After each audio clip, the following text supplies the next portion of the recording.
Hello guys, welcome back to my channel. അപ്പോൾ ഇന്നത്തെ നമ്മുടെ വീഡിയോ ഒരു ട്രാവൽ വ്ളോഗാണ്. ഒരുപാട് നാളുകൾക്ക് ശേഷമാണ് ഞാനൊരു ലോങ് വീഡിയോ അപ്ലോഡ് ചെയ്യണത്. അപ്പോൾ ഇന്ന് നമ്മളെല്ലാവരും ഫാമിലി ആയിട്ട് എൻ്റെ ഫാദറിൻ്റെ സിസ്റ്ററിൻ്റെ വീട്ടിലേക്ക് പോവുകയാണ്. രാമക്കൽമേടാണ് പ്ലേസ്. കുറച്ചധികം ദൂരം യാത്ര ചെയ്യാനുള്ളത് കൊണ്ട് നമ്മൾ കുറച്ച് വാട്ടർമെലനൊക്കെ കട്ട് ചെയ്ത് വണ്ടിയിൽ വെച്ചിട്ടുണ്ടായിരുന്നു. പിന്നെ ഇടയ്ക്കൊന്ന് ചായ കുടിക്കാൻ ഇറങ്ങി. അങ്ങനെ ഉച്ചയായപ്പോഴേക്കും നമ്മളവിടെ എത്തിയിട്ടുണ്ടായിരുന്നു.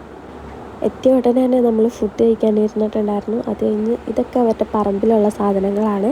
അതിൻ്റെ അകത്ത് നിന്ന് കുറച്ചധികം ഫാഷൻ ഫ്രൂട്ട് എല്ലാം പറിച്ച് ചായ എല്ലാം കുടിച്ച് കഴിഞ്ഞ് നമ്മൾ അവിടെ നിന്ന് ഇറങ്ങി. ഇത് അവരുടെ മുറ്റത്തു നിന്നുള്ള വ്യൂ ആണ്, കാറ്റാടി. അങ്ങനെ നമ്മൾ രാമക്കൽമേട് വ്യൂ പോയിൻറ്റിലേക്ക് എത്തി. ഇവരുടെ വീട്ടിൽ നിന്ന് കുറച്ചുള്ളൂ കേട്ടോ. അതൊക്കെ കഴിഞ്ഞ് ഒരു ഈവനിങ് ഒക്കെ ആയപ്പോഴേക്കും നമ്മൾ തിരിച്ച് വീട്ടിലേക്ക് വന്നിട്ടുണ്ടായിരുന്നു. ഒരു 4 മണിയൊക്കെ ആയപ്പോൾ തന്നെ നല്ല കോട ഇറങ്ങുന്നുണ്ടായിരുന്നു. അപ്പോൾ ഇന്നത്തെ വീഡിയോ അത്രയേ ഉള്ളൂ. Thank you for watching.